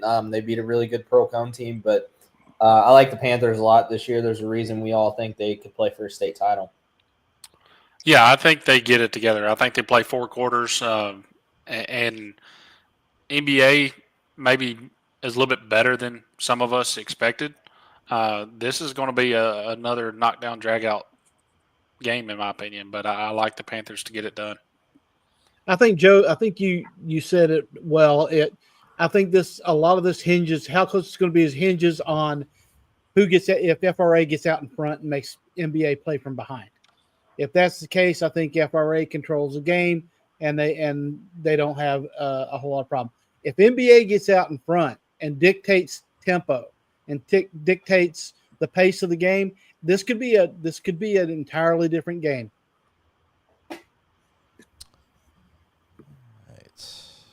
Oakland Smyrna. They may not like the fact that we have Smyrna scoring on them at all after last week, and I think rightfully so. We all kind of hinted on it. Smyrna could come out, maybe scare them early on, and then we get the typical Kevin Creasy Oakland making their second half adjustments and pulling away. Oakland just way too good, way too talented, way too much there, and the Bulldogs, even at home, just not enough. As you said, Joe, they may experience a little bit of a slow start, but, man, if you've never experienced that Kevin Creasy halftime speech when he gets that finger pointing and swinging around, he knows how to get a team fired up, that's for sure. Pearl Cone and BGA's next on the list, and we're expecting points here too. Pearl Cone last week putting up points was impressive to me to do that on CPA. But I just think BGA too good on both sides of the line. They're going to set the tempo, and Caden Marable's going to do Caden Marable things and probably have another big night. Yeah, I definitely think BGA may have to earn this one a little bit more than the first 2 weeks for sure. Don't think that they're going to have a mercy rule game to start the second half. So, yeah, it should be a good one. I do think that Pearl Cone's ability to find some answers last week on offense, I think they'll score a few points, but BGA is just a different animal on offense right now. And now we get to Springfield and Portland, and Joe has made it clear he's going with Portland. Yeah, I may not go to a Springfield practice this week. Those guys are going to come at me. I just got a weird feeling about this game. It's one of those ones where Jess has told me, she's like, you're getting behind in the rankings because you second guess your picks and everything, and I mean, rightfully so. She's not wrong. I just got a weird feeling in this one. Would not be shocked if Springfield won. Would not be shocked if Portland won. But you got. I just want to clarify and say that we can see each other's picks while we're doing it. And Joe is so worried about this. Anyway, maybe I've given too much power to that mute button. I did flip-flop back and forth on this one, admittedly. But I just have such a weird feeling because Portland was not in the playoffs last year because of Springfield. This is, their first 2 games. They beat teams that Matt is saying they should have beat. They didn't play anybody. Is he wrong? Not really. But this is what they wanted payback. They've been looking forward to this game for over a year now, almost a year. This is it. And to do it, I just got a weird feeling. If Springfield wins, I will be the first to apologize to them. Mark my words. I will go to practice and apologize to Coach Wilson, Jermaine. I'll apologize to any of those guys. But I've been around this team a lot. They're a great team, but I picked Portland as my under-the-radar team in the year, and I'm riding with the Panthers this weekend. Sorry, guys. And I'll call my shot now. If Portland wins, I'll apologize to them on the show next week. I just need to see it. Prove it. Yeah. Yep. Hey, my challenge to you, Portland, is go prove it. And if exactly I'm wrong, right. I'm wrong. Exactly right, Chris. And I'm going to go back, and I'm going to say it's real simple. It's going to be my new catchphrase. Joe, do your research. Do you not know what happens when Yellow Jackets go to Portland? Do you not know?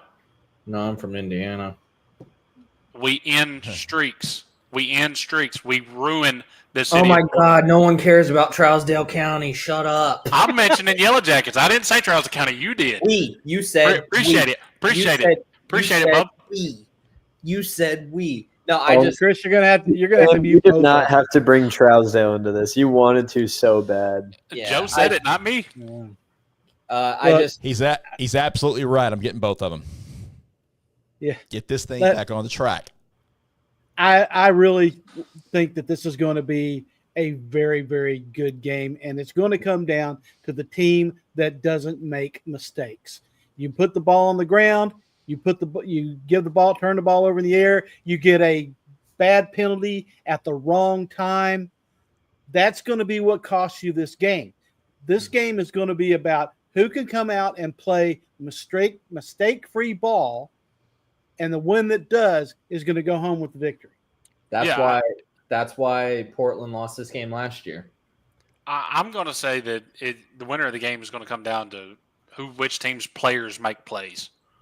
Both teams have some really elite type athletes, but which one of them's going to make a play? Is Keelan Dalton going to make a play at the end of the game to win Portland a game? Is Jaden Hurst going to make a play? Is Jermaine Cobbins, the 5-star, going to make a play? Casey Woodson. I think Portland has a few more of those guys. Springfield has a few more of those guys, so I lean Springfield to win this one. Avery Hughes. This is the Avery Hughes game to me. Yeah, I definitely think it's a close game, but my punter played at Springfield, and he would not let me hear the end of it if I got it wrong. I've also got to make up ground with Cam. I got to take my shot with one of these games, and we agreed a lot. So it is what it is. If there was a game where I was hesitant on, it was this one. Patience, young Padawan. Yeah. Bradshaw, I see the comment. Thank you, bro. Yeah, let's we'll go ahead and give him a little spot there. We won't deny that. I used to play him in lacrosse, and then he went out, met him at CPA, first time seeing him in years, and he had a great game, 2 touchdowns. Springfield people that are upset with me, I understand. I will talk about you guys later for my final word. So for something positive. Yeah. Let's put up Tupelo and CPA, and we're a little bit split on this one. Yeah, look at me and Cam agreeing, guys. We can agree. Look at that. And we're almost dead even on our score picks too. So Oh my gosh. Kumbaya. we talked about Cam and I just I think we're in agreement here. We really like what Tupelo's got in the backfield. They're the best team out of Mississippi, and through the first 2 weeks, teams have been able to run on CPA. So I have to see it. I have to see it. And Tupelo's a team loaded with a lot of future SEC players. Yeah, it's a clear issue for CPA, being able to stop the run. They do have a really good linebacker, Preston Patterson, but they've been kind of handled up front for the most part, which has been very surprising. But to counter that, the CPA offense, as we saw last week, as they outscored Pearl, they have the talent on offense. And once Jack Van Orman gets settled in, this CPA offense is going to be able to outscore some folks too, though. Yeah, after seeing him last week, I definitely think Van Orman has gotten a lot comfortable in this offense. He was making some great throws. Had one to Owen Cabell, one to I don't remember who, that were perfect balls, just like an inch outside, and they were out of bounds. But CPA is getting Eli Dickey back, who was making plays for them in their state championship runs. He's back after being ruled eligible, and this team is just heating up. Like, I think they can go shock the best team in Mississippi. Got to address it, Noah, with this annual or weekly comment. MTCS this week.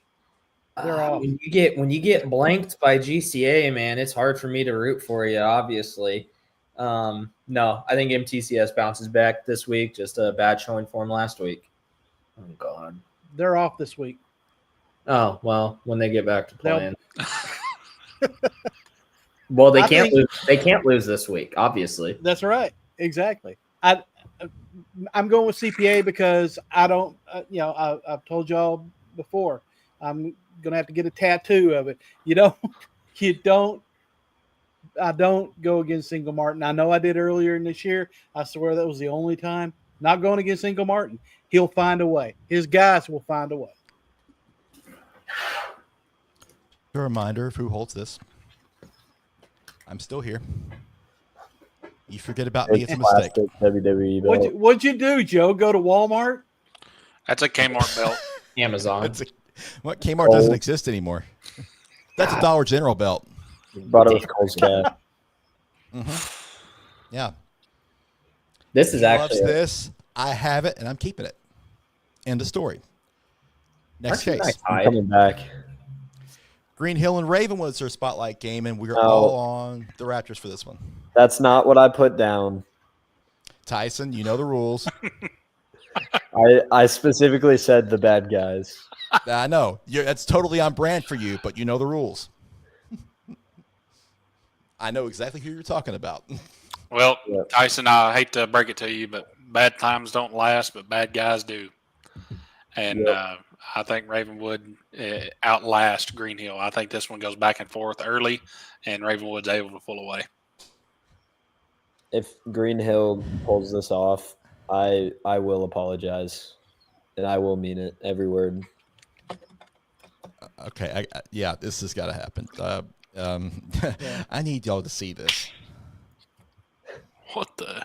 Go after. Oh my gosh, nightmare fuel. I can't breathe. It's a turkey. It's on you, bud. Turkey. Oh God. Raptors aren't real. You can't convince me, especially after seeing that. Tyson, a raptor is literally a predatory bird, man. I like Ravenwood a lot in this one. I think they bounce back in a big way, and they make it worth me spray painting the eagle mask red and gold. Did you like huff the fumes or something? Because I mean, I was about to say ridiculous that thing. that's a gas mask of spray paint. I feel like somebody from Marchville. I didn't even say anything. Cam catching strays. Yeah, right. No, I'm excited. I'm excited for this game. I think I'm excited to see the fan turnout. It's going to be a fun one, man. It's going to be great fan turnout, and I think I like Ravenwood a little bit more here, and Green Hill will be just fine, even if they start the year 1 and 2. Yeah. All right. So, who are our special guest pickers got? Matchup is Green Hill and Ravenwood.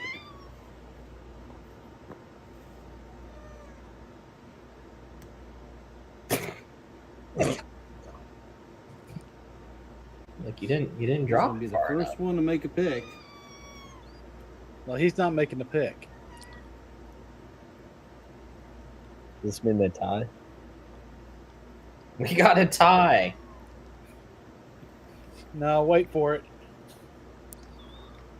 Well, he may be making the pick. I can't remember. Eventually, this will speed up for effect. Yeah. Here we go. Fake. Thinking about. Oh God. Oh man. This is cat. This is cat content, folks. This is what being a cat owner is like. Here we go. And Sonny has made his pick, and Sonny has taken the Green Hill Hawks, or has he? You sure? Yeah. So what's he got? Ravenwood? Sonny has selected the Ravenwood Raptors. Terrible cat. It's his prerogative to change his mind, and he has. That's a great cat. That's a swerve if I've ever seen one. That's an all-time comment from Tyson, too, right in the middle of the video. That's a horrible cat. Hey, look, I'm not going to argue because it took me an hour to get them to make a pick. I mean, I sat there literally for an hour just with my phone waiting. They decided they wanted to go outside and weren't having it. Yeah, I had to speed it up just a little bit for effect right there. Well, if I'd have had more time, I would have edited it for you, but I got it in right under the buzzer. Fair enough. Oh man. Okay. Yeah. Those are our picks for the top 10 games. The rest of them will be tomorrow morning around 11 o'clock. You'll see the rest of them. So there's lots of good stuff on our website. And before we head out, a few final words from us.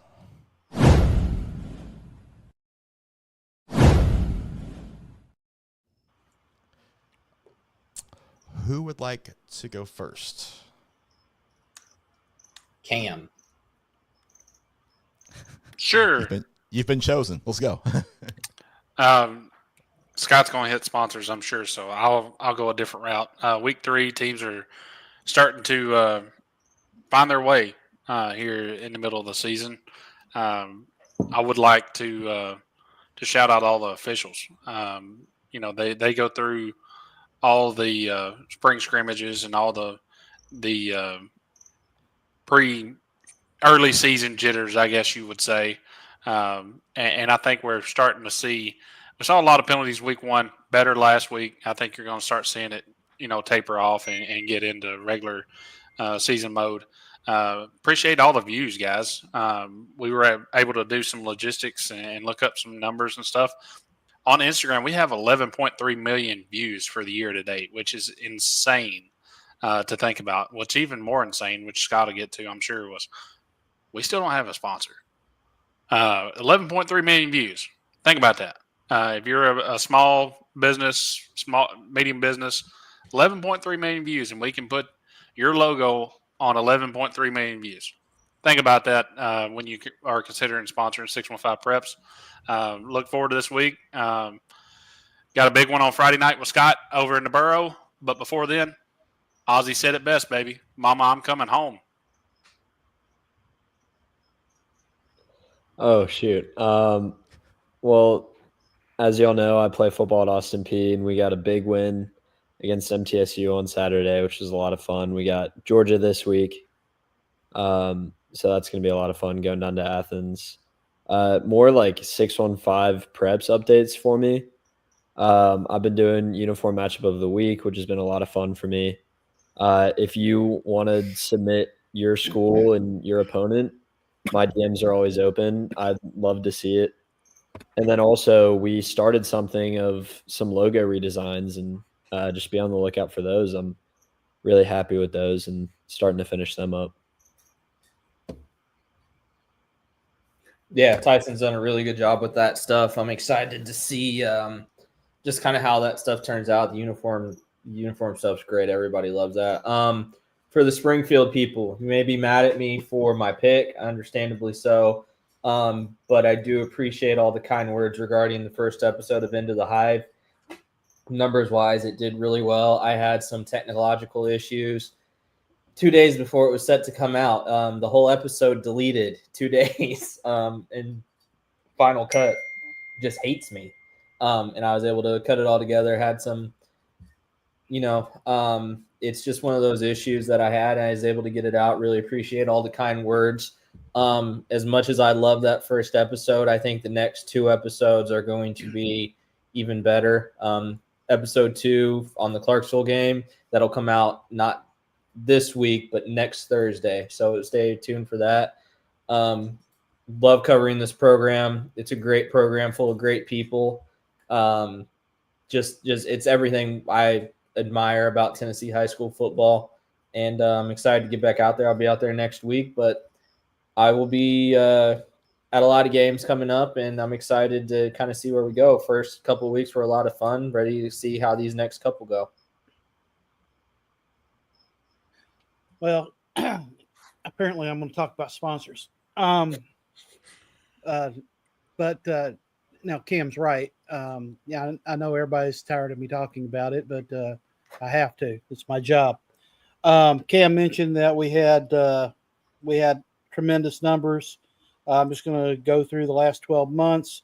YouTube, 58.9 thousand views. Thank you for all of our people that are watching. Appreciate that. Facebook, in the last 12 months, nearly 900,000 views. Instagram, he said 11.3 million. Twitter, 12.1 thousand followers. That's a lot, and that's thanks to you. Now, we do need sponsors. I mean, we've gone. I wish we didn't, but we do. One thing that was missing in this broadcast was commercials. We're willing to do it. We'll put it. We'll put on there. Sponsor this program. We need sponsors to keep this bus going, to keep this train on the rails, as it were. But you guys can do something else for me. Tell your friends about us. Tell you people you know about us. Like, click the bell, comment, whatever. If you want to sponsor this program, let me know. I'll show up at your place of business, or I'll stay away from it, just depending on what you want. Okay, so sponsor us. We are willing to work with you on just about anything. That's how we keep this thing going. We enjoy doing it. We love doing it. If I had $1 billion, I'd do it for free, but I don't, and I can't.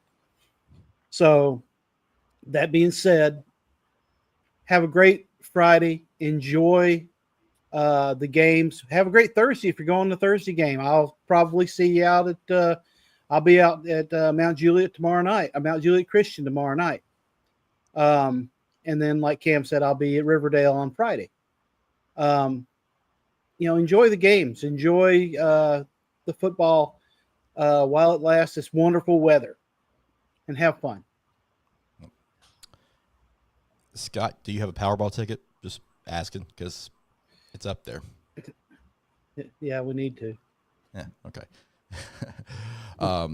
Honestly, final word from me. Thanks to everybody who checked up on me after my illness last week. It was a short illness, but it was one that knocked me on my butt. So thankful for everybody that was checking on me and make sure I was okay. I'm fine after about 24 hours.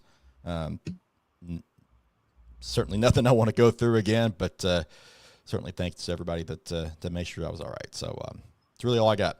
Glad to be back this week and hopefully at full strength. And should be a fun one over at Ravenwood. That's where I'll be Friday night with Joe. And this is an interesting week. We start to see some teams separate a little bit and some other teams that are looking to make statements as well. Ought to be a great week. Should be great weather. Get out there.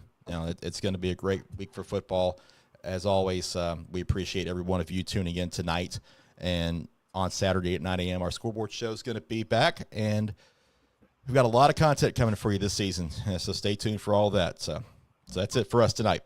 For Joe, Tyson, Cam, and Scott, and I'm Chris, we will see you guys Saturday, 9 a.m. for the scoreboard show. And as always, follow us on our socials and check out 615preps.com for all the content we've got coming your way in the 2025 season. Thank you so much. Have a great rest of the night. We'll talk to you Saturday.